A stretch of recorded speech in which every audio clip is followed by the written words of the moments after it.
तिकडे येवल्याच्या रस्त्यावर सुद्धा पाणी साचले, पाण्यामध्ये खड्डा दडला, त्यामुळे अपघाताचा धोका वाढलाय। शनी पटांगण परिसरामध्ये पाणी साचले, पाण्याखाली खड्डा दिसत नसल्यानं गंभीर अपघाताची शक्यता आहे। आणि याचाच आढावा घेतलाय आमचे प्रतिनिधी नरेंद्र बटावे।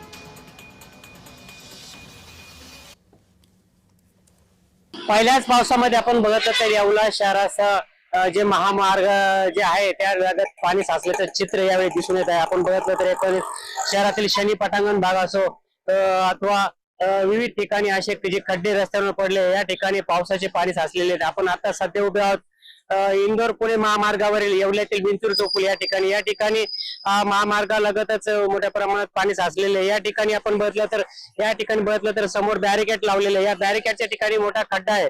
अनेक वाहन चालक दुचाकी या खड्ड्यामध्ये अपघात होतो। नक्कीच अनेक वेळा प्रशासनाला स्थानिक नागरिकांनी सांगून देखील या ठिकाणी येथील खड्डा बुजवला जात नाही। पाण्यामुळे येथील खड्डा लक्षात येत नसल्याने अक्षरशः वाहनधारक इथे पडले जातात। नरेंद्र बटाव, जय महाराष्ट्र, येवला, नाशिक।